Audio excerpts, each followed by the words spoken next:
we'll swing this back around to SEO because there's a lot of potential there for AI.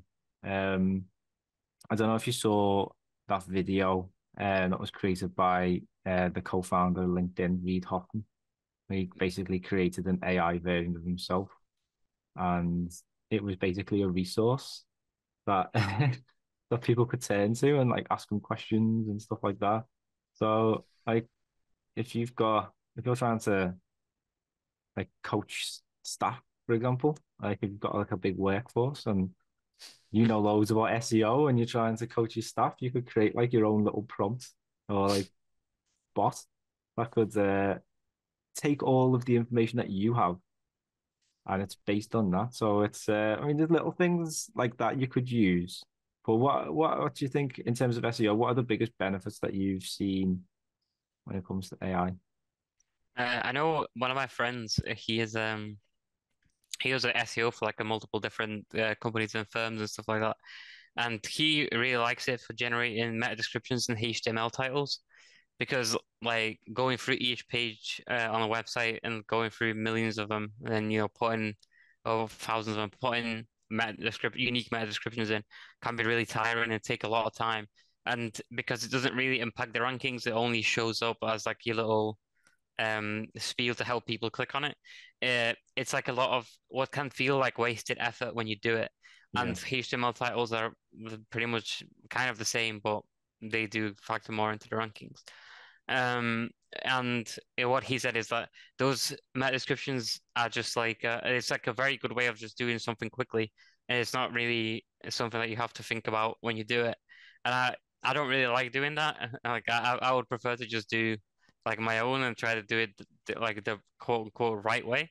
yeah, Uh, but I know also a lot of writers like from like friends that I've worked from in different jobs before, they've come back and they've said they've used it only to like fill out like landing pages and things like that, like stuff that you don't really want to rank mm, because it's easier and it also it can sometimes be better than what a human might write, like for like enticing someone to use it. yeah, Um, I think from my own experience, the only thing that I've ever done it for is for fun, like giving it random prompts and seeing what it comes back with. And that not, that is not really like something that you would use for work or SEO, but it's just something that you do for fun. But with, I think in terms of like SEO, what worries me is like, or rather, what makes me sort of happy, but sort of like worries me in the future as well, is that the Google update from a while back, which you've talked about before on this podcast, when it came out, a lot of the chat was about like AI websites and like the impact that it had on them.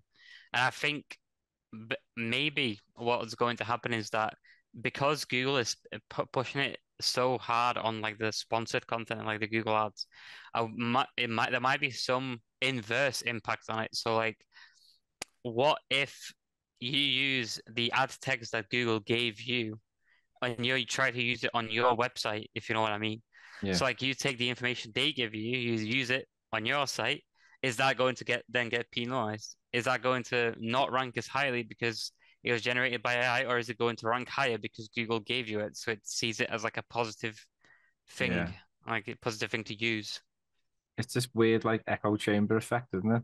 Yeah. Where it's like it's scraping like AI generators are just scraping the internet and regurgitating what's already out there.